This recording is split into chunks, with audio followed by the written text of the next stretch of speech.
Why should I be mindful? I should be mindful to be compassionate, right? So compassion is very important. And to be compassionate, depending on the situation, you may need mindfulness. They go hand in hand. But we cannot ignore one or the other, and do not choose one or the other. If you choose compassion over mindfulness or mindfulness over compassion, then your life might lack in certain important aspects. So, going back again to the question, what is to be highlighted to this question is that not all professions can be morally legal.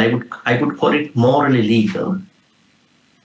And you are mentioning reason being that there aren't racing, cattle, and archery professions that could lead to the breaking of precept. Yes, right. Now, archery means striking arrows. I think compared to the Buddha's time, now people can choose better ethical jobs.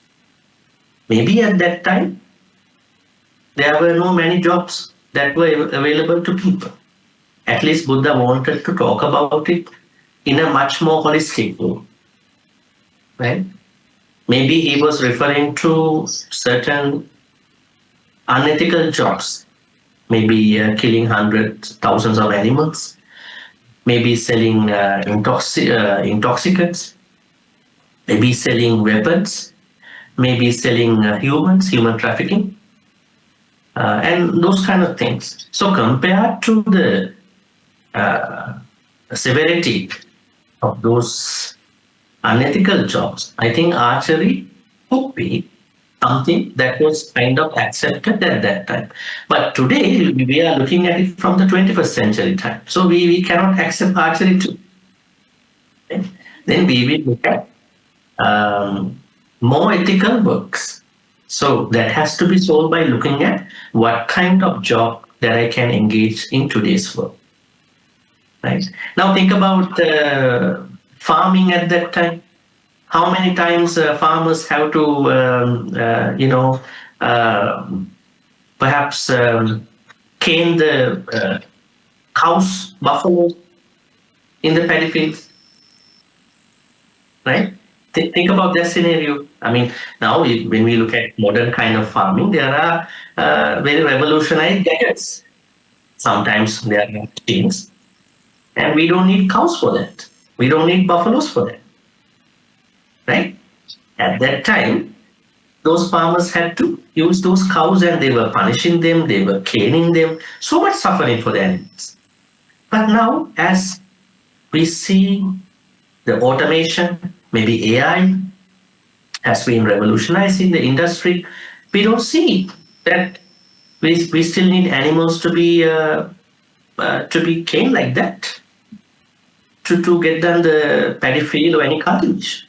So that's why I'm saying we have to understand the Buddha's environment on which the Buddha gave about certain jobs to be ethical at that time.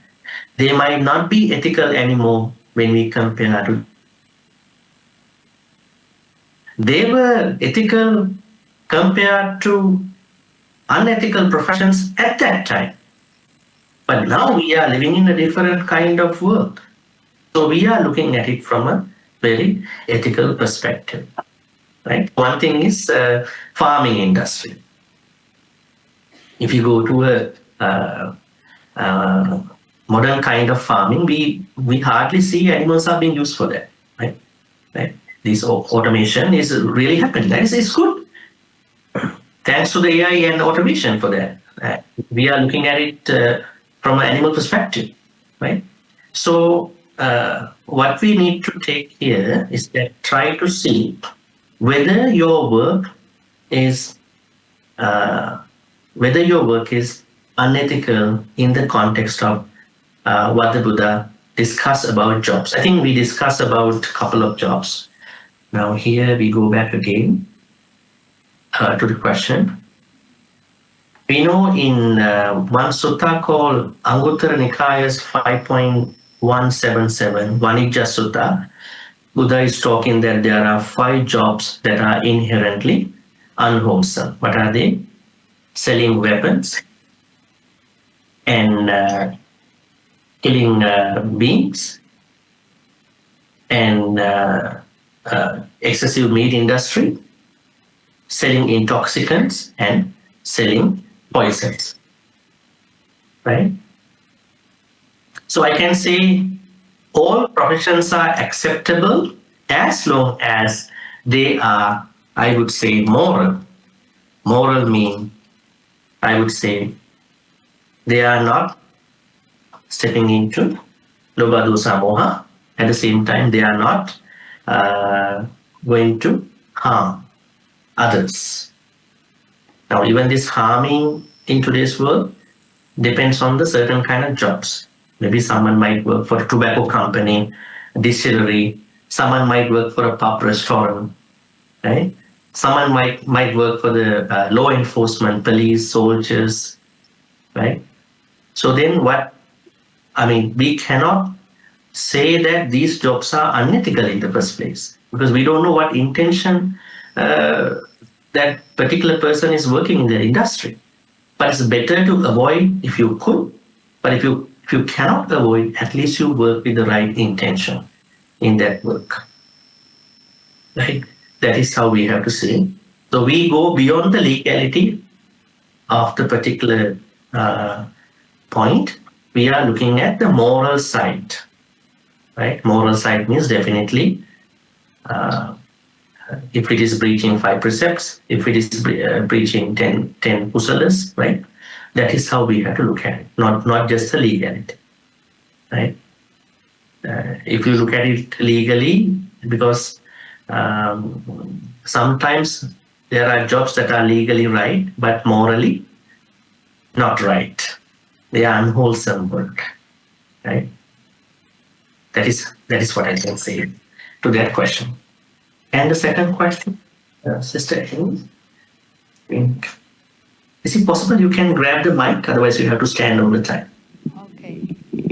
If you like to stand up, it's okay. I am exercise. There is Yes. mention of the 4 inlets and 4 outlets. However, some individuals seem to genuinely struggle with having more inlets, strong desires, with fewer outlets, which are lack of noble friends and opportunities to seek an ethical profession. Is it possible that for some individuals, they have a karma that they need to live out before they are able to find the support they need to live a more moral life? There is mention of the 4 inlets and 4 outlets. However, some individuals seem to genuinely struggle with having more inlets. Maybe unwholesome sides, strong desires, and fewer outlets, lack of noble friends, and opportunities to seek an ethical professions. Is it possible that for some individuals, they have a karma that they need to live out before they are able to find the support? They need to live a more moral life. I would rephrase that this way. Are some people karmically stuck with more desires and fewer opportunities? Yes, it can be. Because in one of the suttas, Buddha mentions that why some people cannot internalize dharma. You know, you may listen to a lot of dharma things, dharma talks, you may read dharma books, but sometimes you might feel that you are going after the quantity of the dharma rather than the quality is coming to you. Quality in terms of, especially it should be true dharma, but you feel that you are not really progressing in that learning environment. What could be the issues? And in one of the suttas, Buddha is mentioning that there could be a couple of reasons. One is because you have too many akusalas. You are too much with akusalas. Your lobha is too much, dosa is too much, moha is too much, and whatever you learn stays only as a knowledge. It won't go beyond that point. So that means uh, when that learning is to materialize, right?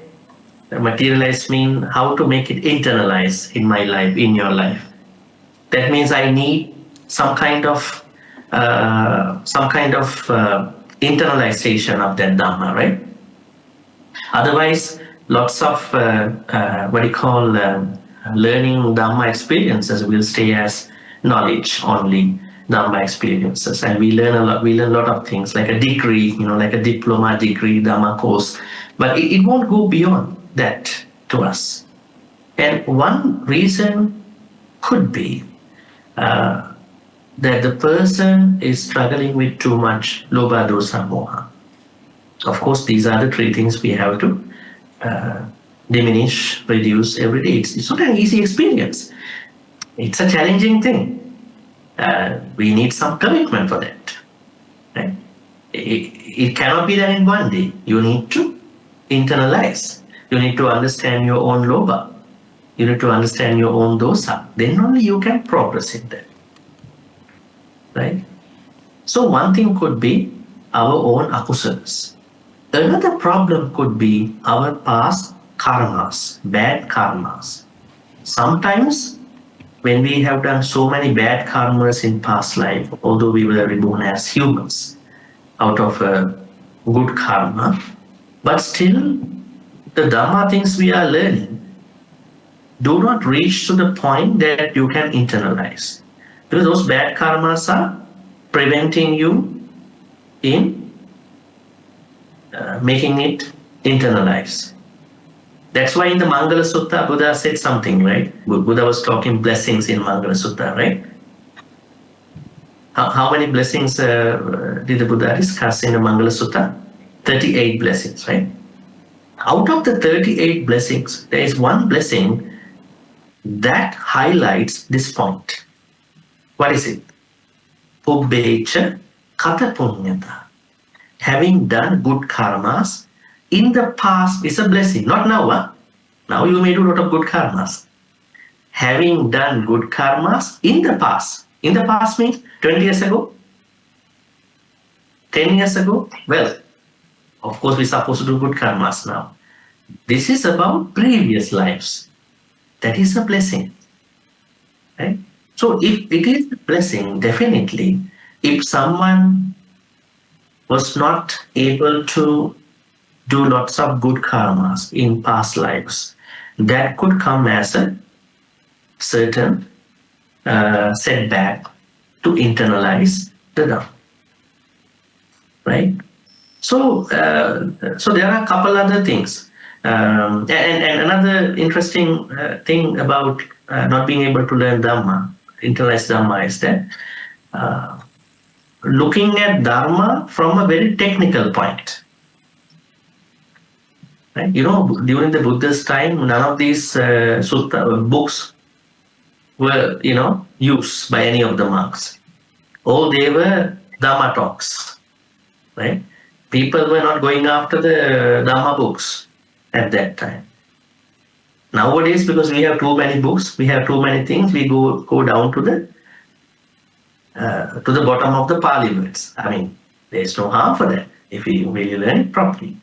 But at that time, it was not about the technicality of the Pali language. Sometimes those who never know some kind of Pali could attain Sotapanna. Why is it?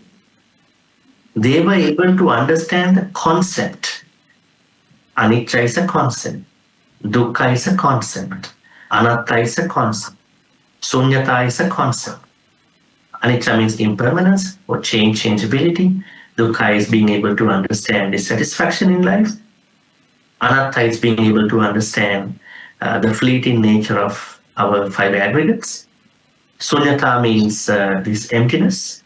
All these were concepts.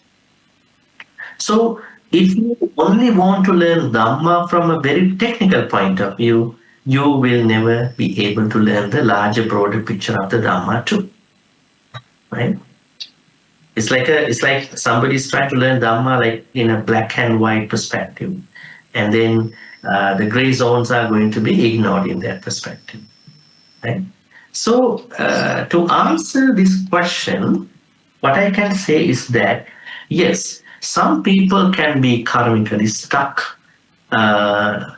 karmically stuck with those akusala perspectives. Now they might be turned back into the raga dosa, moha, lobha dosa, moha again, assuming that they were involved in them previously, so that they might struggle to have create a more dhamma friendly environment.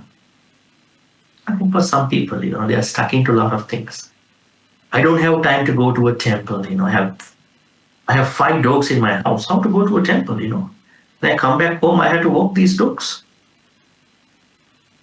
It doesn't mean that having dogs is a bad thing, right? But I have to pay more attention to many other things other than my personal life.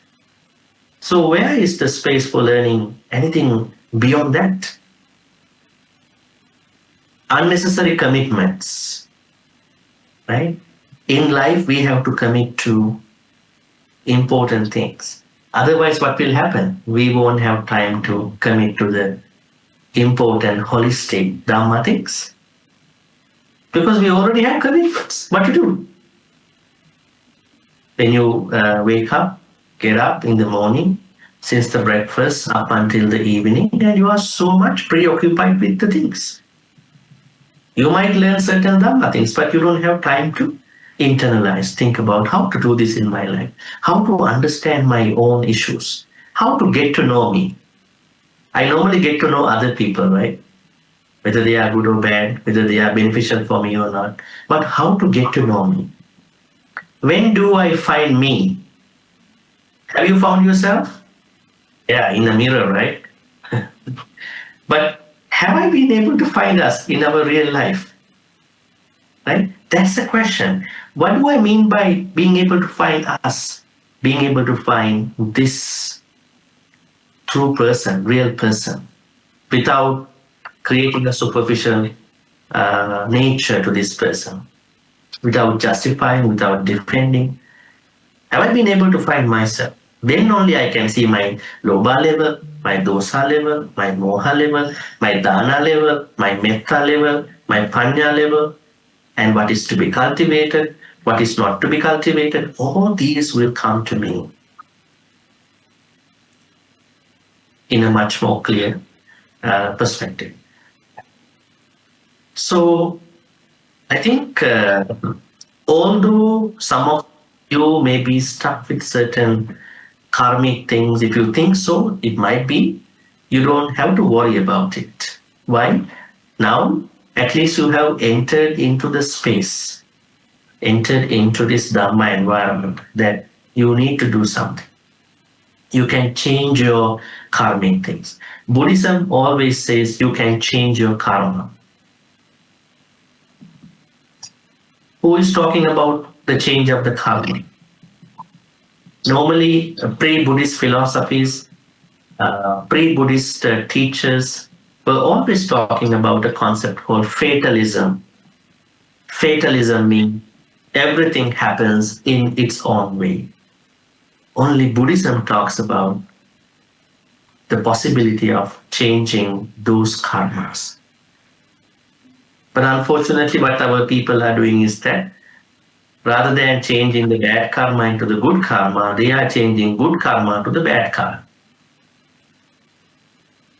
That's not essential, right? Let's say you do a dana, and then the most important part of the dana is to maintain your thoughts, right? Maintain your thoughts with alobha dosa moha, right? Let's say you offer the dana 50 ago.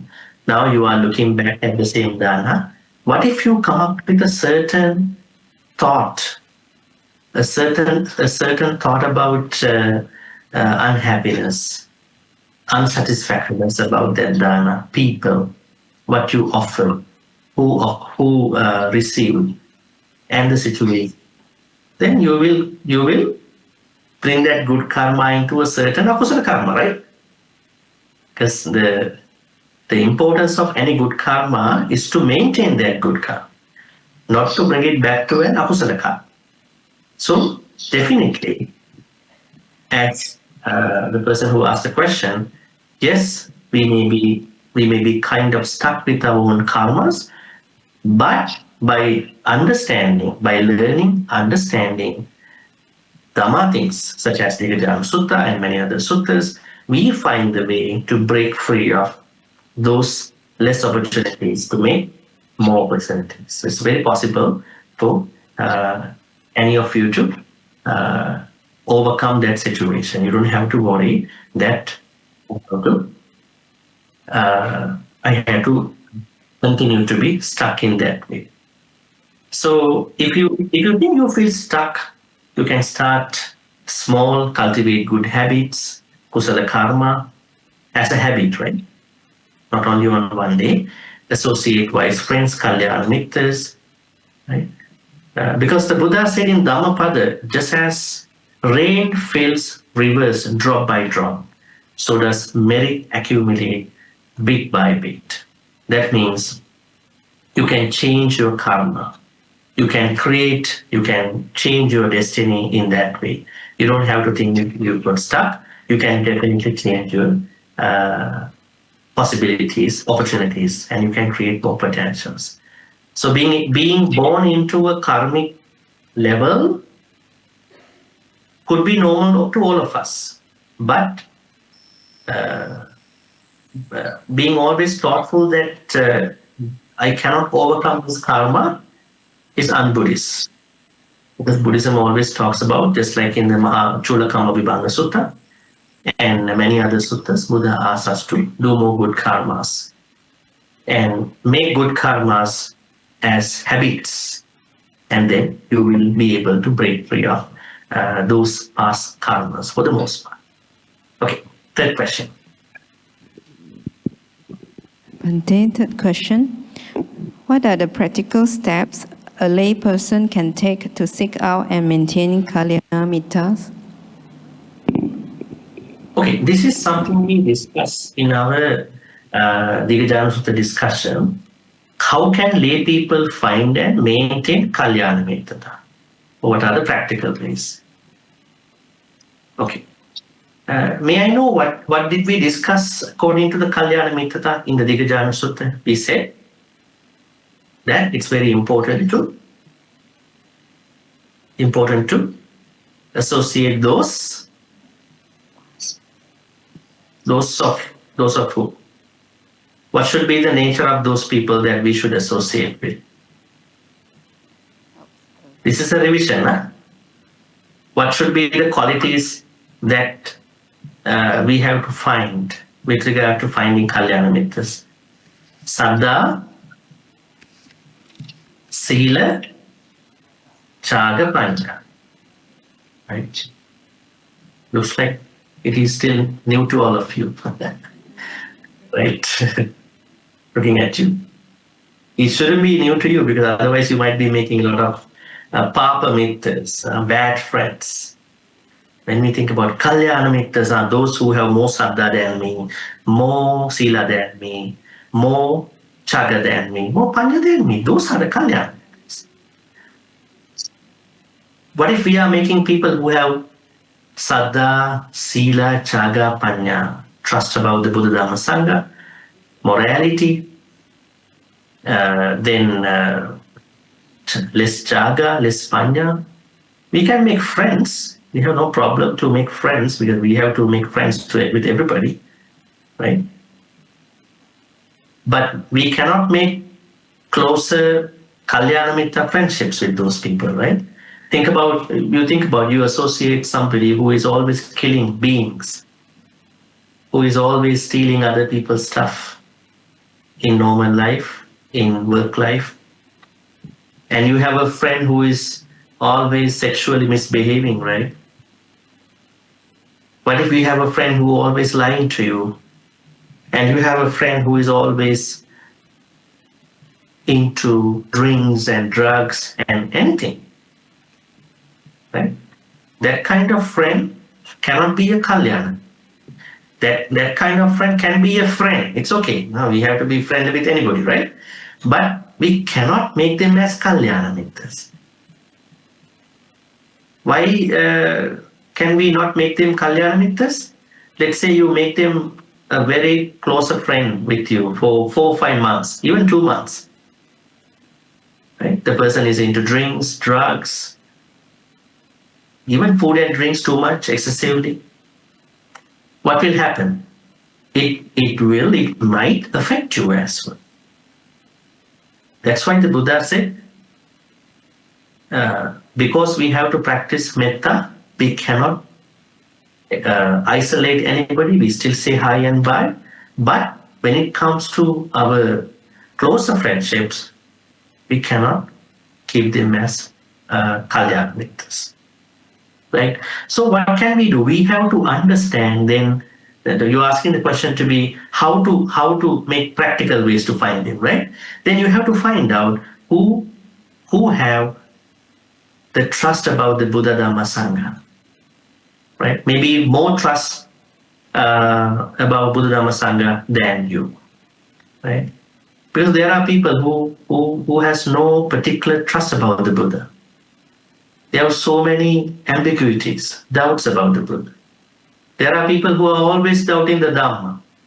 If you have a question, you can ask. But you must have a trust about the Dhamma. Dhamma is the only way we can find the answers in our life. But just because you don't know how to find those particular Dhamma things, you cannot doubt it. Right? And what about the Sangha members? There is someone who is always blaming the Sangha members. Maybe that person might have had a certain problem. Sometimes so. But just because of that, trying to use that scathing criticism on other Sangha members. And you are making that person as a Kalyana. How you will be affected by that person. You will also be like that person one day. So then we have to, it doesn't mean that there are impeccable, perfect people in any institution. There are good people, there are different people, we understand it.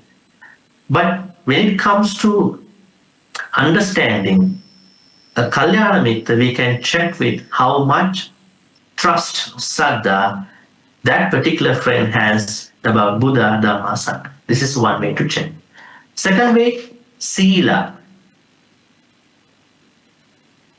Does that particular person keep to the 5 precepts? Nothing else. No? Don't talk about other very 8 precepts, 10 precepts stuff. At least 5 precepts. If you take care of 5 precepts, you are good. But sometimes there are people who know a lot of Dhamma, but they don't have 5 precepts. The basic 5 precepts. Why is it? Morning there is an event, they take 5%. Lunch, there's a lunch dana, they take 5%. Evening there's a Dhamma talk, they take 5%. So they don't have time to practice because they have to take them all the time, Morning, lunchtime, afternoon, evening, and tomorrow. So these 5 precepts are honest affirmations towards myself and to yourself. If I really think about not killing, not stealing, not sexually misbehaving, not lying, not taking intoxicants to that level, I think I should be a better person. I don't have to be judged by other people. I feel I'm becoming a better person. And then, if you ask me how to find out Kalyana Mitra, then the second way to find out is how far or how much Sila does that person have in his or her life. Don't just go for the people who know only Dhamma. They might not have Sila sometimes. Right? Sila is the basic element. If anybody doesn't have the Sila, that's going to be a problem to consider as a Kalyana. Third thing, Chaga, generosity. Now we discussed Chaga Sampradaya as Dana Chaga. We know we have our own affordability to be generous. So then when we are making friends, especially Kalyana Mitras, we are looking at how greedy is that person? How stingy is that person? Right? That means at least is this particular person trying to be generous in his or her own way. I think that's a very good quality that I can check with regard to whether this person can be a Kalyana Mitra or not. And finally, Panya, I'm also checking how is this particular friend going to overcome 5 things. What are they? We discussed them, right? Avijja, Visama Loba, Vyapada, Tina Mitta, Uddhacha Kukucha, Vichikicha. Is this particular person trying to overcome them as much as possible? So these are the ways I can check whether this particular person can be a Kalyana Mitra or not. Right? So you can go back to Dighajanu Sutta and read Kalyana Mitrata. How did the Buddha say that? So this is how the Buddha said. You can check how much Saddha, how much Sila, how much Chaga, how much Panya does the particular person cultivate here. That person doesn't need to be perfect in Sila, Saddha, Sila, Chaga, Panya. But at least the person is trying his or her level best to cultivate those 4 virtues. So the answer is that how can lay people find and make? Find means you are looking at whether they have Saddha, Sila, Chaga, Panya, and how to maintain. That's a very interesting point of view. That means the friend who you think has these 4, you can feel them, and you are going to maintain in a way without disturbing them while you are learning from them, while you are contributing also to their Kalyana Mitra friendships. Sometimes there are people who want to build Kalyana Mitra friendships, but they only want to depend on those people. I think when you are depending on Kalyana Mitras, you also have to be a Kalyana Mitra in whatever your ways, so that the other person might think this is a 2-way kind of Kalyana Mitra friendship, right? Otherwise, they might think you are going to always depend on them, that you are not developing anything on your side. You only think that because I go to Monday Sutra discussion, they are always talking about Kalyana Mitra. I only want to find out them, but I don't want to be a Kalyana. That's not the way. When, let's say you may not be a Kalyana Mitra in the first place, so you found them. Then you also have to cultivate them. Then they will understand this is a 2-way Kalyana Mitra friendship framework, right? Right? That is how you have to maintain. You make the friendship first, and you have to maintain them. Then I think you will be accomplishing in that friendship. The next question, please. Question number 4. How can I help a friend who is currently addicted to gambling? She wanted to get quick money to pay off her debts. However, she had in fact lost so much money. I want to share Bhante's teaching with her, but I do not want to sound too religious. Okay. Overall, what I understand is, how can I help a friend addicted to gambling without sounding religious? I think you found the answer. That is the answer, actually. Normally, when you want to talk to someone who you think is engaging in a certain unethical work, it is better not to moralize that thing. We tend to moralize, right? We are Buddhists, you cannot do that, right? Are you not doing that? Yes, people do it. Yeah, Buddhists, you cannot do that. Then the person, what can I not do it? I can do it, right? So if you're going to do a very strict moralization, people might be intimidated, right? It's kind of an indoctrination kind of thing. So what you need to do is that you can compassionately listen to the problem of the gambler. Because these gamblers have reasons why they got into gambling. They want to talk to somebody. Nobody's listening to them. Everybody is picking on them. Bad guys, bad people, right? So what you can do is that if you really want to moralize, you can moralize not in the first place. So one thing you can do is that you can try compassionate curiosity. That's a new word, huh? Compassionate curiosity. Now we are curious about other people. What is he doing? What are they doing? That might sound intimidating too, but this is a compassionate curiosity. Under the compassionate curiosity, you listen first to that particular person. If you think now you are saying the gambler is a friend, right? Friend of you. Definitely you can make a conversation. You can listen first. That means understand the anxiety behind the addiction. Those people might share with you a lot of things. You just need to listen. And at a certain point of that conversation, of listening very compassionately, curiously, you can speak very gently. You deserve peace more than profit. You can sort of share with that person. You need a bit of awareness to find out uh, certain other ways to solve your problem. Uh, you might think that gambling could be the quick fix for this, but maybe there are other options. We don't know. One of them might be Buddhism, right? But you are not going to bring Buddhism right away. You have to first make a connection to the person. Think about how the Buddha made the connection to Angulimala. Did the Buddha talk Dhamma to Angulimala in the first place? How did the Buddha talk to Angulimala? May I know? Buddha said nothing. And Angulimala started talking. What did he say to Buddha?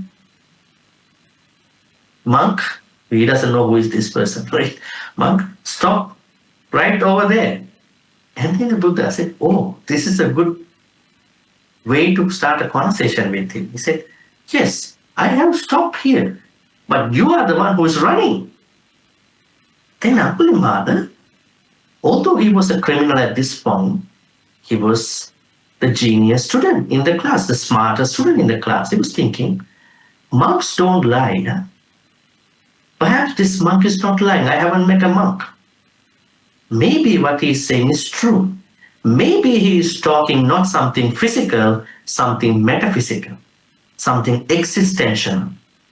I have to think about it.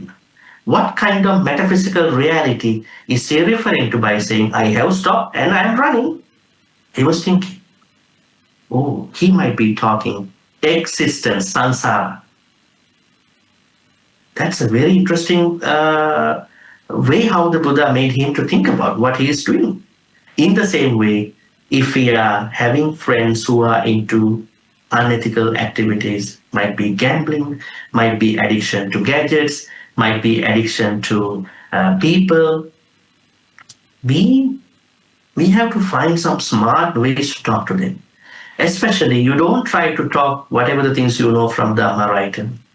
You just be compassionately curious. Start to make a connection first with your friend. Listen to that person.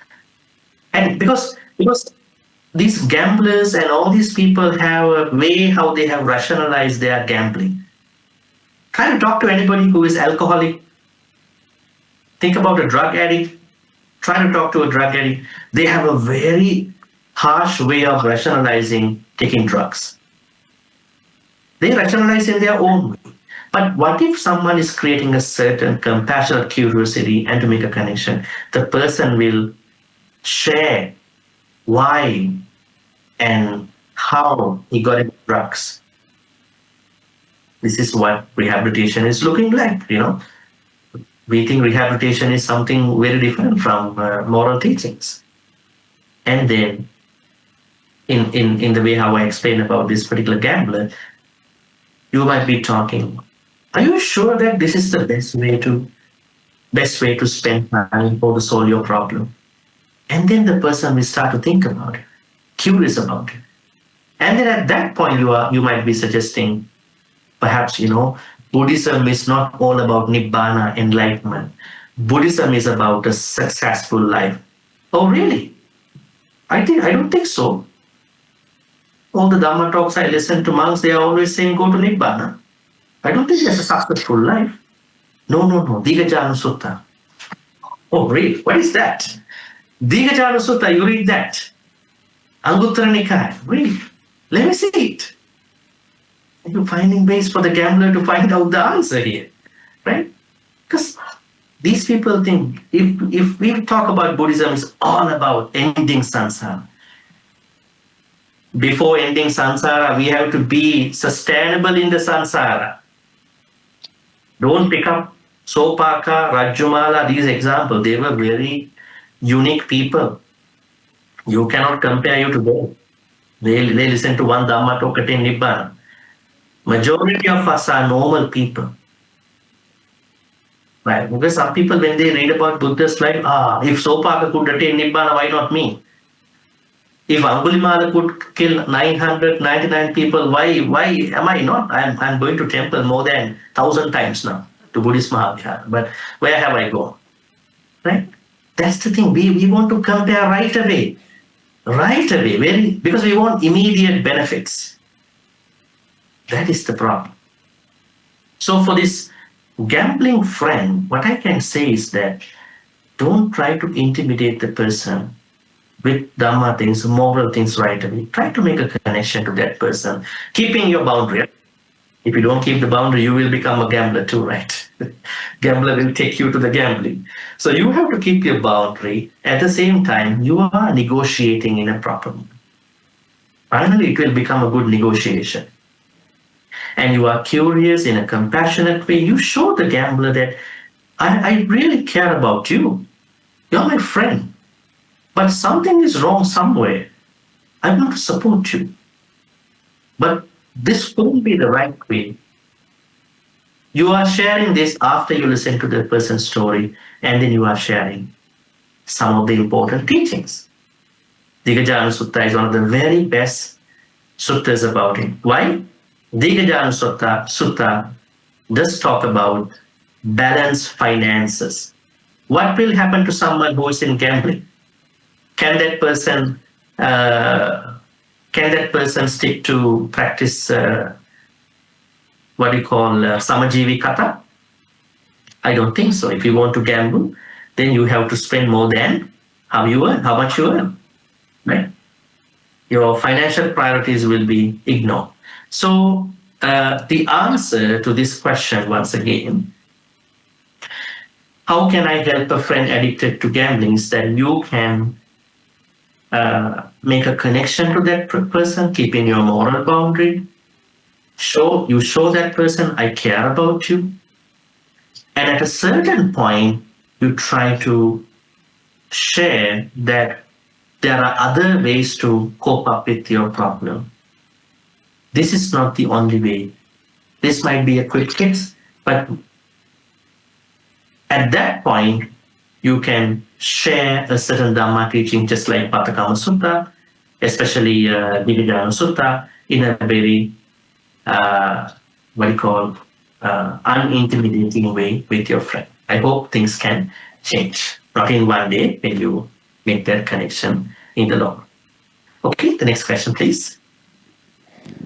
Question number 5. When we give cash donation to the vihara, we can opt to get a receipt for personal tax relief or tax exemption. Would this be considered as chaga, as this can be viewed as we are personally benefiting from the donation? Now the question is, if I receive a tax deduction for my donation, is it still chaga, generosity? Okay, very good question, right? Did the devotees, donors during the Buddha's time go through tax rebates? Huh? Now this is the tax rebate you are talking, right? Did they go through? No, this is a new thing, because this concept called transparency is a new term in the modern life, right? Now we are talking about accountability, responsibility, clean finances, transparency, right? So I don't think that you will lose dana or chaga, because now what is happening? You might be donating to a charity that is tax exempted, right?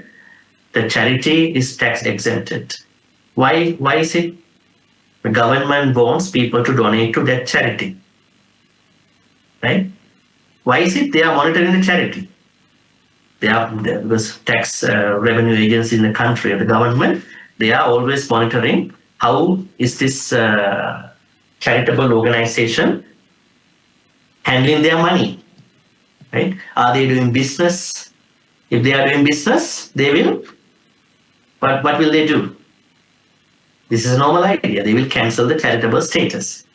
So then, this is the. I think this tax exemption idea is an idea that is promoted by the government uh, for people to donate more to the charitable organizations. So when they donate, then there is a tax rebate depending on the fraction of the donation. But the problem here is that I think it is good. There's no problem with regard to temples or viharas or charitable organizations to issue tax receipts, because that shows that they are clean in their financial management. So on their side, they are doing that. That's good. On the other hand, if a devotee, a donor, is going to give a large lump sum to the temple, okay, large lump sum money to the temple. Why? What if, now there are two problems. One is the devotee has acquired the money illegally, right? Now the person wants to make the money purified and donating and then taking it as a tax rebate. This could be a problem, because Buddhism always talk about ethical money. Second, money is ethical. Your money is ethical, or devotee's money is ethical, but devotee is simply donating to get the tax receipt, to claim the tax rebate. Right? That is also a problem. Now, in the early example, someone wants to do money laundering in a way that purify the black money by donating. That is really unethical thing. In the second scenario, there's a devotee who wants to donate the money purely to get the tax rebate. I think if the donation is being given in that way, there is a problem. Other than that, if you just simply donate, you get a tax receipt, you have to file your tax, then you have to attach those slips. I don't think there is any problem. Make sense? That is how we look at it. I think we need transparency, because everyone's money is hard-earned money. But if you are too much into tax rebates in the second scenario, that could be a problem. Otherwise, I think for charitable organizations to issue the tax receipt to show their clarity and cleanliness financially, and you to take it, that you know what is happening. That because whenever tax receipts are issued to you, you know that those charitable organizations are properly monitored by the government. Right? Otherwise, they will cancel it. On your side, you are not simply donating to get the tax rebate, but you are simply donating, and you will get it as a requirement. You will have to attach it to your tax file. I think that is a very legal, very normal thing. You don't have to worry about it. Okay, next question, please. Next question. What is Bhante's advice on loaning money to a friend or family member that potentially may not return the cash? What is my advice on loaning money to a friend, family member that potentially may not return the cash? Well, this is a very complicated situation. Of course, Buddha said to lay people, you need to treat your relatives. Where did we learn that? May I know? This is a past sutta as well. Revisions. Where did the Buddha ask you to treat your relatives well? Pattakama Sutta. Right? In Pattakama Sutta, Buddha talks about 5 Bali. Atiti Bali, Raja Bali, Devata Bali, Pubapeta Bali, Nyati Bali. Nyati Bali. Nyati Bali means treat, support your relatives. Don't only think about your success of your business, your job. You also sometimes need to take care of them as much as you can. You might not be able to do the best. So I think giving some money to your relatives is not a bad thing. But the problem is that if you're going to do it as a loan, what if your relative cannot pay back? I think then there are certain very uncomfortable situations that can happen. Even some anger, frustration, even some enmity also can happen. I think if your relatives cannot pay back, I don't think keep loaning them is a good idea. Perhaps you can help them in a way to start a business. Okay, you don't ask money, you have to, I can support you for something, but then you have to continue that. Not giving free money to them all the time. Maybe sometime you can give if they are really poor. But if you loan, you should loan by making sure whether they can pay back, whether they have affordable to pay back. Otherwise, you are creating unnecessary problems with your relatives. I think it's not a good idea. So loan with us, I mean, rather than loaning, if you really want to treat your relatives in the long term, you can think about something like entrepreneurial. But if you think they can pay back, it's okay. If they can repay, it's okay. But if they cannot repay, they keep asking you. I don't think it's a good idea to keep giving money because you are creating problems, unnecessary problems. So that is how I look at it. Okay, next question, please. Question number 7. How can a young person who is planning to get married protect oneself financially, considering the divorce rates are higher nowadays? Example, losing one's property due to split of assets. How can a young person protect themselves financially before marriage? I think I would like to read this. How can a young person who is planning to get married protect oneself financially, considering the divorce rates are high nowadays, losing one's property due to split of assets post-divorce? I think you are very concerned about for a potential divorce.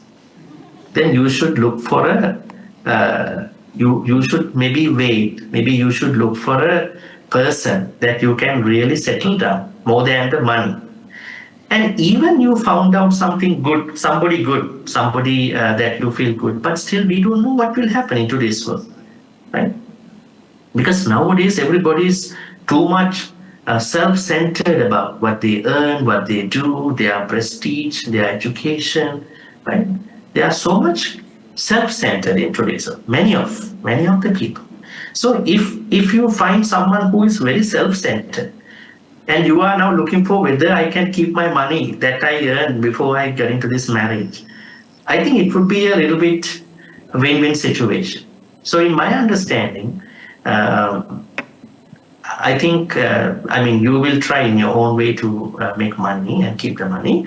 But when you make the choice to be with someone, please think more than the looks. Please think more than what you see from outside, especially someone who has less psychology in life and to commit to you and to compromise both of you. I think if you make sure that part, then you will make a better decision. I think don't rush. If you rush, everything will be rushed and divorce will come to you very fast, right? Take your time. But when we say take your time, it doesn't have to be 10 years, 20 years. Maybe you might be financially stable, and the person should be someone who may have less self-centeredness, at least compared to many others that you think about. On the other hand, you are asking about Samajivi Kata. Definitely, so if you practice Samajivi Kata, if you are not overspending, if you are not underspending, your financial background, your financial progress should be readily upgoing. Then the next problem is how to make that relationship with that person. So I think if you look at these two hand in hand, I think you should be good. Yes, next question, please. When companies make donations for corporate social responsibility purposes, they display huge checks on stage to show off the donated amount to the public and media. Is this considered right view to do charity? When companies make donations for corporate social CSR purposes, they display huge checks on stage to show off the donated amount to the public and media. Is this considered right for you to do charity? If I make it replace, is public charity like CSR with giant checks still right way? The Buddha acknowledged public charity's power to inspire others in many suttas, right? But yet he warned about the mana that can corrupt the merit. Because some people might want to show off that we donated 100,000, 200,000 to this charity, and we are like that. I think if they do it without mana, charity is good, but the problem is the ulterior motives, the intentions behind that, right? So Buddha appreciates that kind of a donation. It has to happen.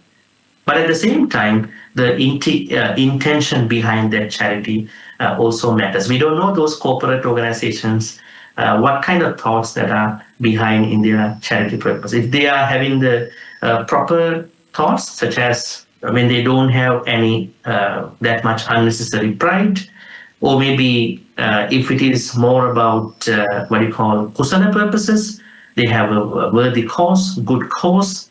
I think that kind of donations have no problem, right? So I think it's a very good idea. I mean, we have to appreciate such things. Right view. That's what I'm saying. How do we know that they have right view? They only know why they donate that much of money. That's why their intention matters. Why are they donating? Are they donating to an orphanage? Are they donating to, a certain disaster? Are they donating to underprivileged people? I think they are good because in Samadhi, Buddha talks about giving to anybody. It's part of Samadhi. But when we look at it from giant boards, virtual signaling, we might feel, oh, these people are showing off. It can come to us, but without our personal thoughts, what they are doing should have been done by them in their own ways. We have to appreciate, but what is mattering in that activity is that the intentions behind their giving. If they have the right intentions, so I think they have samadhi in their own way. All right, next question, please. Question number 9. Refugees at refugee camps continue to reproduce despite knowing that they are unable to financially afford children. They reject usage of birth control methods due to religious reasons. Knowing this, is it still practical to donate to the refugee organization? And it is indirectly enabling their lack of self-responsibility. Refugees at refugee camps continue to reproduce despite knowing that they are unable to financially afford children. They reject usage of protection due to religious reasons. Knowing this, is it still practical to donate to the refugee organizations, as it is indirectly enabling their lack of self-responsibility? All right, very interesting question. The country that I'm staying at the moment has a big issue with regard to teenage pregnancy. On the other hand, divorce is illegal in the country due to the predominantly Catholic ideas. So, but still, people need help, support. I think the scenario you are mentioning here seems to be should we donate to refugees who continue to have children irresponsibly? The problem is, how can we control that, right? So there are certain things that we have no control over, but we still support. I think we need more voice, more organizational structure to streamline these issues. But from a Buddhist point of view, just because they are going to those scenarios, and then because of that, they are creating unnecessary financial, incurrence. Due to that, we cannot create a certain point that we should not donate to them. So what we can see from the Buddhist point of view is that the Buddha never set conditions on our compassion. He helped the poor, the sick, and the rich, even the one morally lost. So, but here's the thing. Now, what is the nature of the donor? It depends on the donor too. Maybe you may have some amount of money that you can donate. You are not a very rich person, right? Then you want to donate to a certain refugee camp where the refugees are properly managed. So you make a choice. You make a choice because of your that hard-earned important donation, right? If you want to be concerned about it. Now think about this way. I don't want to mention the name of the organization. There is a certain worldwide organization. When you donate $1,000, they deduct $200 at that time for the admin cost. So only $800 of your donation will be used for the humanitarian activities. Now let's say you know this fact. You want your $1,000 to be materialized.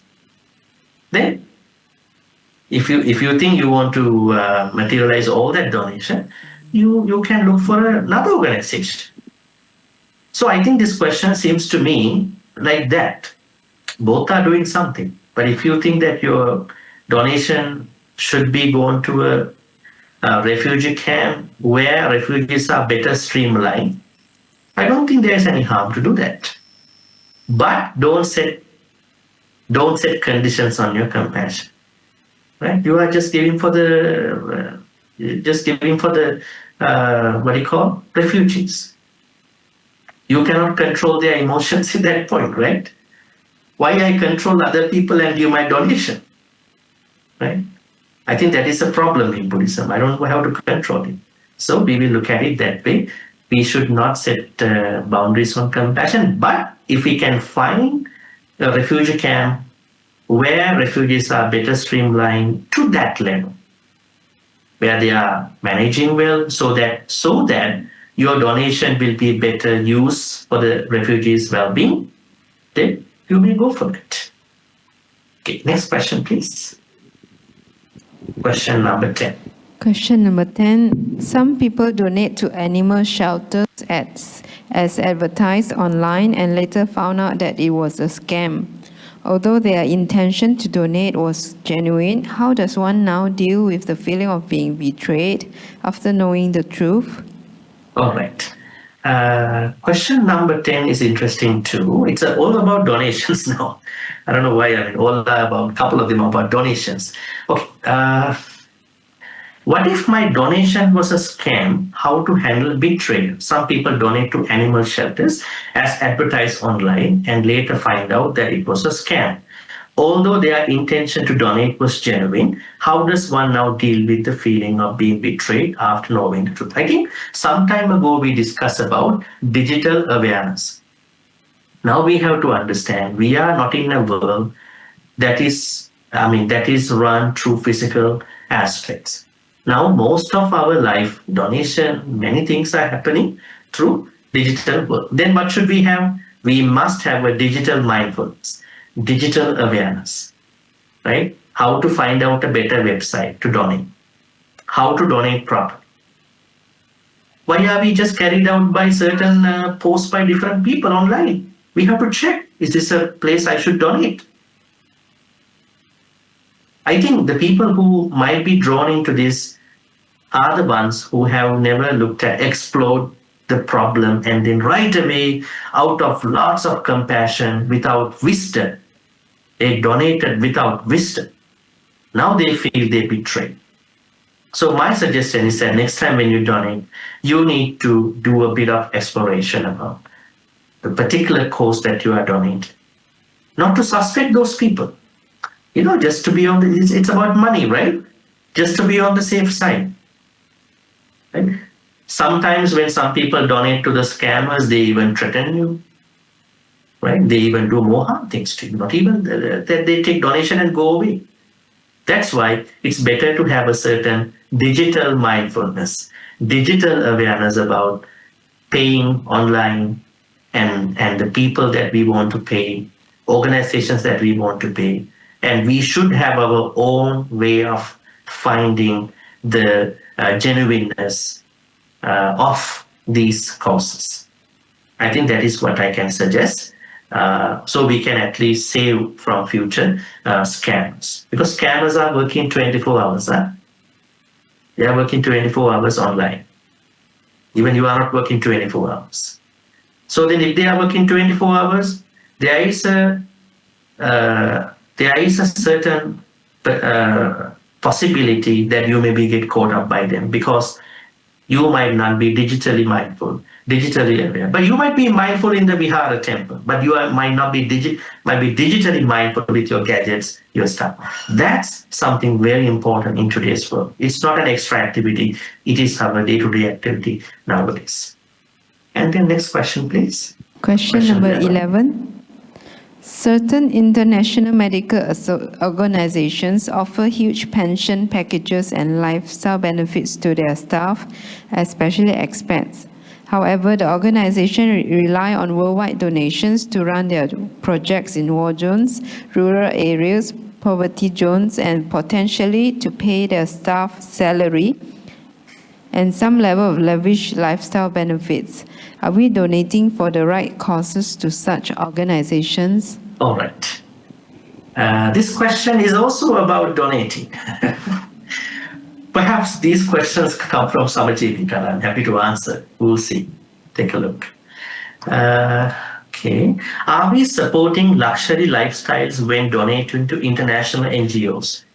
Certain international medical organizations offer huge pension packages and lifetime benefits to their staff, especially expats. However, the organization relies on worldwide donations to run their projects in war zones, rural areas, poverty zones, and potentially to pay the staff's salary and some level of lavish lifestyle benefit. Are we donating for the right causes to such organizations? Once again, I have to remind, please do some research before you donate. Correct? That's the answer.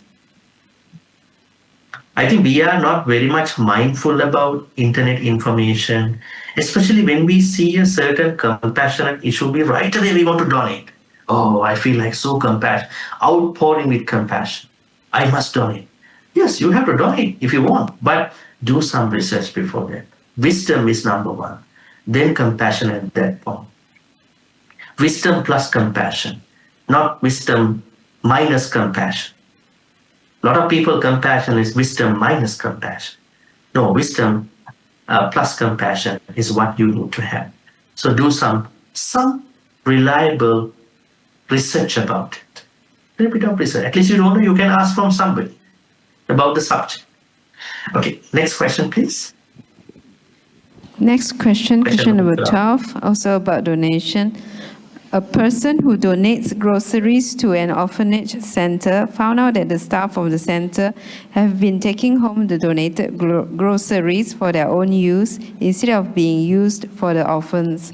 What's the best action one can take as a donor in this situation, taking into account of the welfare of the orphans?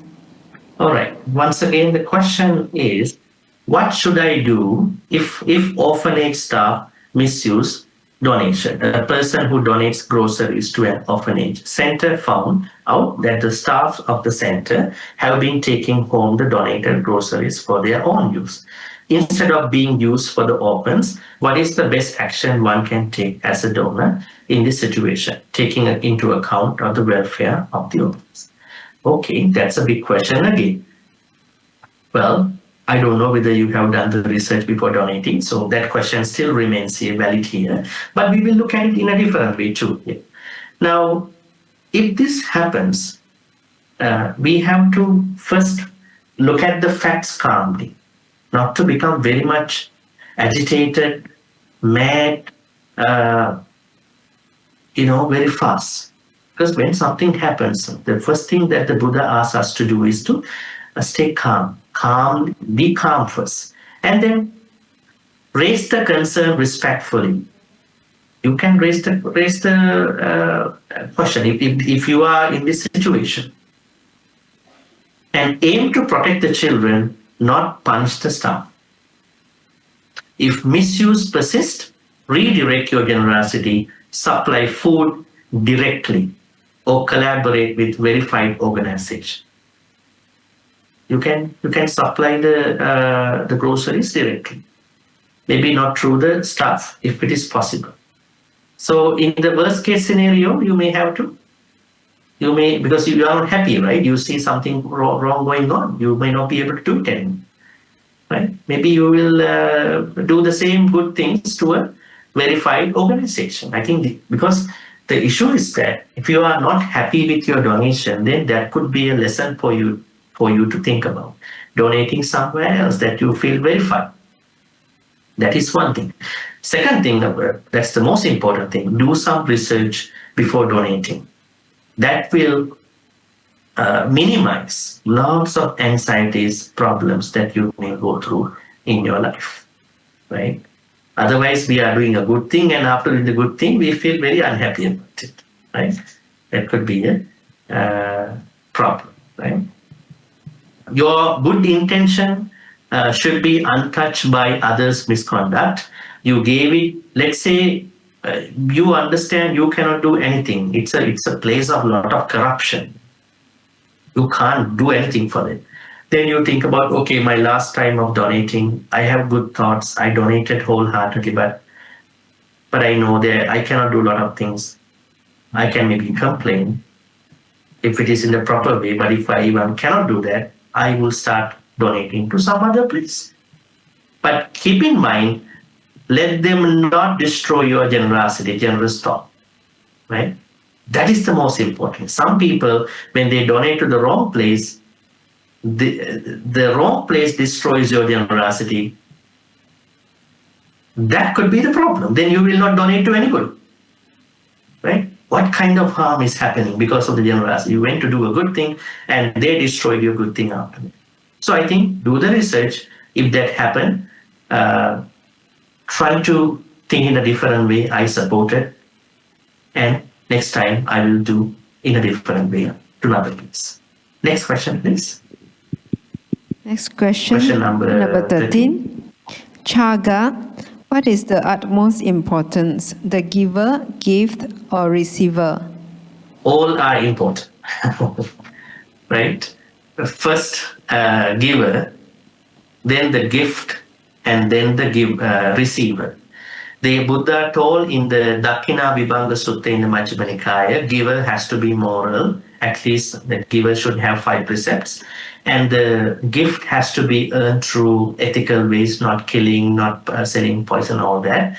And finally, receiver is better to be virtuous too, having some sila. So then that dana will be a better dana, quality dana. So all 3 are equally important. You cannot choose one or the other. All right, last question, 14th. Last question.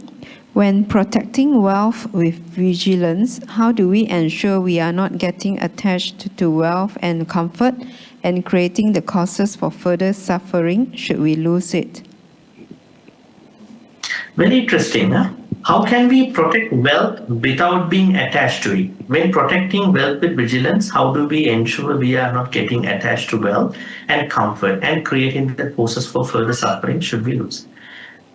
Now, when we look at Pattakama Sutta, then Dighajanu Sutta, we understand Buddha never prescribes, specifies the amount of money with regard to how much should a layperson may be reborn as a poor person, but should not die as a poor person if they are to follow Dighajanu Sutta, Sigarovada Sutta, Pattakama Sutta, and all these suttas, because they can learn how to increase their wealth without greed, hatred, delusion.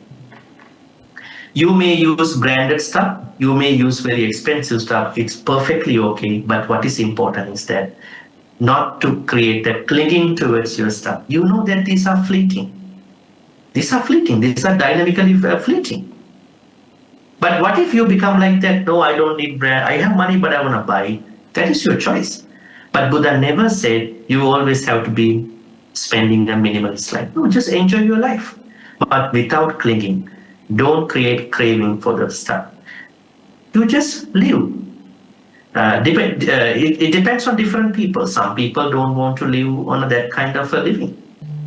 So how to do it is that I could say a couple of things. One is to engage in generosity, not even you experience enjoy. Try to be generous as necessary. Time to time, share your things with other people, and also compare to how you enjoy your things in your life. Try to treat other people too, serve other people too, because when we take care of other people, when we give to other people, we are having an enormous amount of joy. That joy is what you do with dana and all that things. So giving, sharing could be the ways that you can minimize any craving with regard to earning. So earning has to be done, has to be going, but without craving, clinging. So if you don't have craving, clinging, those mental states, then any earning of money, enjoying of money, well, shouldn't be a problem. All right. So I think the questions are done at this point. If you have any other question, you may come up to the stage. Use the mic to ask the question. We will ask maybe one person because of the timing. And after that, we will go for the transfer of students. Okay, if there are no questions at this point, I wanted to summarize this way. Dighajanu Sutta is the most important sutta for a layperson to have a balanced life, balanced spirituality, and balanced finances, right? So compared to Patakama Sutta, which is only about money and merits, and Sigalovada Sutta, which is all about disciplines, responsibilities. Patakama Sutta, Dighajanu Sutta, presents a very balanced philosophy with regard to a person's life, to ask them to enjoy life, but not to get caught up with craving, clinging. I think if you want to share Dhamma with someone, it is better to share this sutta in short, so they will be able to learn. Even that gambling friend, right? They will be able to quickly understand. So please do revisit the sutta. And today is the last day we are picking up this sutta, and we are ending the sutta today. And let me tell you some heads up that are happening from next week. Next week we are starting our new sutta next Monday. This is one of the most philosophical suttas about cultivation, meditation, Maha Satipatthana Sutta. After a long time, we are picking up this kind of philosophical sutta. So we are going to look at what is Satipatthana Sutta and what is the importance of Satipatthana Sutta. Much different than how we look at it only as meditation. So Satipatthana Sutta will go for many weeks, definitely for 2026. And the plan, because some of you asked me, what's the plan? What are the dates that we are holding the discussion from today? So I want to share that we will be continuing our sutta discussions until December 15th. So that means what will happen is that November 17, we are having November 17, November 24th, December 1st, December 8th, and December 15th. And December 22nd, December 29, we are canceling our sutta discussion for the 2 weeks for the December vacation time for all of you. And we are starting back on January 5th. So we are only canceling 2 Mondays. Those are the last 2 Mondays of the December. Otherwise, we are continuing. So I look forward to discussing about Satipatthana Sutta from next year. I think this could be a very interesting discussion too. Thank you, Sister Eng, for making the presentation slides and sending the questions as well. Now we will transfer the good karmas that we've been making for the whole series of Dighajanu Sutta up to this moment. May all the good karmas we've been making today and in the last couple of weeks by learning about Dighajanu Sutta be transferred to all the departed ones who passed away in the name of all of us. May they be well and happy. May they attain the supreme bliss of Nibbana. Sadhu, sadhu, sadhu. Idang me nyati nang hutu sukita huntu nyatayo. Idang me nyati nang hutu sukita huntu nyatayo. Idang mi nyati nang hotu sukita huntu nyate. Next, we are going to share all these good karmas with Deva, Naga, Mahindika, these powerful non-humans. May Deva, Naga, Mahindika receive all these good karmas. May they be well and happy. May they protect the Buddha Sasana and this whole universe. At the same time, may they protect and bless all of us for good health, quality of life, prosperity, safety, and happiness. May they finally attain the supreme bliss of Nibbana. Sadhu, sadhu, sadhu.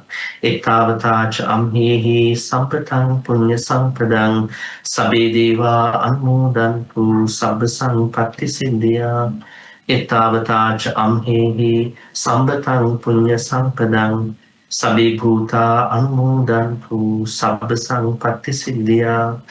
Ettavata cha amhehi sambatang punya sampadang sabe satta anumodantu sabba sampatti sindhya akasattha cha bhummatta devanaga mahiddhika punyantang anumoditva chirang rakhantu sasanang Akasattha Chibummatta Devanaga Mahindika Punyantang Anumoditva Chirang Rakhang Tudisanang Akasattha Chibummatta Devanaga Mahindika Punyantang Anumoditva Chirang Rakhang Tumang Parang Chirang Rakhang Tupan Sagati. Next Abhidhamma Vish. Just like somebody asked about Kalyana Mitra friendships, we always wish to be surrounded with Kalyana Mitras. But we understand Kalyana Mitra friendships are two-way friendship, not one-way. So that means we also want to be Kalyana Mitras to as many sentient beings as we meet in our samsaric life. With this noble intention, let us make the wish. Imina punya kamina mami bala samagamu Satang samagamo yavanimbana patya. Finally, let us reflect upon all the good karmas for the past 9 weeks. We all have been discussing Dighajanu Sutta. Our intention was, especially your intention, was how to become a better layperson as per the Buddha's guidance. Dighajanu Sutta is the best framework for that. May all the good karmas you've been learning and you've been making, now you've been sharing and internalizing in your life, be supportive and helpful for all of you, us, to attain the supreme bliss of Nibbana. Sadhu, sadhu. Abhivadana siddhissa nichang vaddha pachainu chattaro dhamma vaddhanti ayuvannu sukhang balang ayurarogya sampatti sagga sampatti mevacha ato nibbana sampatti iminate saminjatu sadhu sadhu sadhu.